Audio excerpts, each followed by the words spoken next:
religion has actually convinced people that there's an invisible man living in the sky who watches everything you do every minute of every day. And the invisible man has a special list of 10 things he does not want you to do. And if you do any of these 10 things, he has a special place full of fire and smoke and burning and torture and anguish where he will send you to live and suffer and burn and choke and scream and cry forever and ever till the end of time. But he loves you.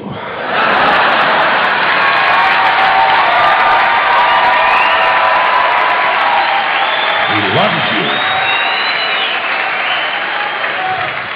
He loves you and he needs money. He always needs money. He's all powerful, all perfect, all knowing, and all wise. Somehow, just can't handle money.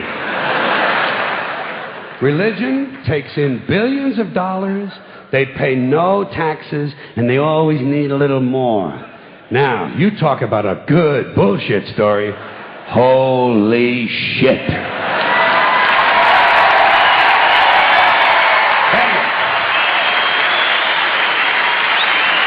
Thank you. But, thank you very much. But I want you to know something. This is sincere. I want you to know, when it comes to believing in God, I really tried. I really tried. I tried to believe that there is a God who created each of us in his own image and likeness, loves us very much, and keeps a close eye on things. I really tried to believe that, but I gotta tell you, the longer you live, the more you look around, the more you realize something is fucked up. Something is wrong here. War, disease, death, destruction, hunger, filth, poverty, torture, crime, corruption, and the ice-capades. Something is definitely wrong. This is not good work. If this is the best God can do, I am not impressed. Results like these do not belong on the resume of a supreme being. This is the kind of shit you'd expect from an office temp with a bad attitude.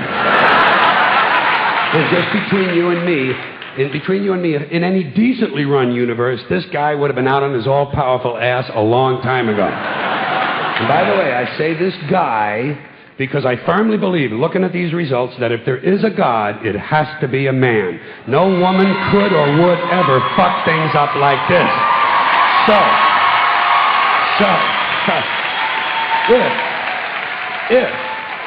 If there is a God, I think most reasonable people might agree that he's at least incompetent and maybe, just maybe, doesn't give a shit. Doesn't give a shit, which I admire in a person and which would explain a lot of these bad results. So rather than be just another mindless religious robot, mindlessly and aimlessly and blindly believing that all of this is in the hands of some spooky, incompetent father figure who doesn't give a shit, I decided to look around for something else to worship, something I could really count on. And immediately, I thought of the sun. Happened like that. Overnight, I became a sun worshiper. Well, not overnight. You can't see the sun at night. But first thing the next morning, I became a sun worshiper. Several reasons. First of all, I can see the sun. Okay? Yeah. Unlike some other gods I could mention, I can actually see the sun. I'm big on that. If I can see something, I don't know, kind of helps the credibility along, you know? So every day I can see the sun as it gives me everything I need. Heat, light, food, flowers in the park, reflections on the lake, an occasional skin cancer. But hey, at least there are no crucifixions, and we're not setting people on fire simply because they don't agree with us. Sun worship is fairly simple. There's no mystery, no miracles, no pageantry. No one asks for money. There are no songs to learn. And we don't have a special building where we all gather once a week to compare clothing. And the best thing about the sun, it never tells me I'm unworthy. Doesn't tell me I'm a bad person who needs to be saved. Hadn't said an unkind word. Treats me fine. So I worship the sun. But I don't pray to the sun. Know why? I wouldn't presume on our friendship.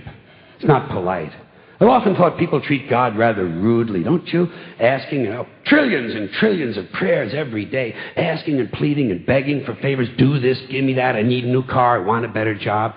And most of this praying takes place on Sunday, his day off. It's not nice, and it's no way to treat a friend. But people do pray, and they pray for a lot of different things.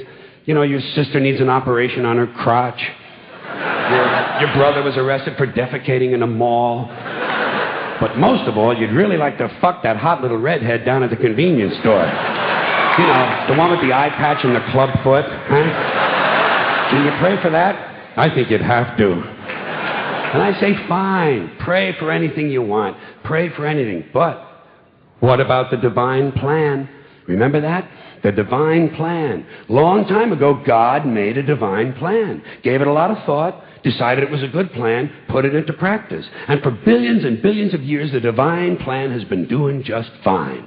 Now you come along and pray for something. Well, suppose the thing you want isn't in God's divine plan. What do you want him to do? Change his plan? Just for you? Doesn't it seem a little arrogant? It's a divine plan. What's the use of being God if every rundown schmuck with a $2 prayer book can come along and fuck up your plan? And here's something else, another problem you might have. Suppose your prayers aren't answered. What do you say? Well, it's God's will. Thy will be done. Fine, but if it's God's will and he's going to do what he wants to anyway, why the fuck bother praying in the first place? Seems like a big waste of time to me. Couldn't you just skip the praying part and go right to his will? It's all very confusing. So to get around a lot of this, I decided to worship the sun. But, as I said, I don't pray to the sun. You know who I pray to? Joe Pesci. Joe Pesci. Joe Pesci. 2 reasons. First of all, I think he's a good actor, okay? To me, that counts. Second, he looks like a guy who can get things done. Joe Pesci doesn't fuck around. Doesn't fuck around. In fact, Joe Pesci came through on a couple of things that God was having trouble with. For years, I asked God to do something about my noisy neighbor with the barking dog. Joe Pesci straightened that cocksucker out with 1 visit. It's amazing what you can accomplish with a simple baseball bat. So I've been praying to Joe for about a year now, and I noticed something. I noticed that all the prayers I used to offer to God and all the prayers I now offer to Joe Pesci are being answered at about the same 50% rate. Half the time I get what I want, half the time I don't. Same as God, 50-50. Same as the 4-leaf clover and the horseshoe, the wishing well and the rabbit's foot. Same as the mojo man. Same as the voodoo lady who tells you your fortune by squeezing the goat's testicles. It's all the same, 50-50. So just pick your superstition, sit back, make a wish, and enjoy yourself. And for those of you who look to the Bible for moral lessons and literary qualities, I might suggest a couple of other stories for you. You might want to look at The 3 Little Pigs. That's a good one. Has a nice, happy ending. I'm sure you'll like that. Then there's Little Red Riding Hood, although it does have that X-rated part where the big bad wolf actually eats the grandmother, which I didn't care for, by the way. And finally, I've often always drawn a great deal of moral comfort from Humpty Dumpty. The part I like the best, all the king's horses and all the king's men couldn't put Humpty Dumpty back together again. That's because there is no Humpty Dumpty and there is no God. None, not one, no God, never was. In fact, I'm gonna put it this way. If there is a God, may he strike this audience dead. See, nothing happened. Nothing happened. Everybody's okay. All right? Tell you what. I'll raise the stakes a little bit. If there is a God, may he strike me dead. See? Nothing happened. Oh, wait. Got a little cramp in my leg. And my balls hurt. Plus, I'm blind. Oh, now I'm okay again. Must have been Joe Pesci, huh? God bless Joe Pesci. Thank you all very much. Joe bless you. Thank you very much. I appreciate it.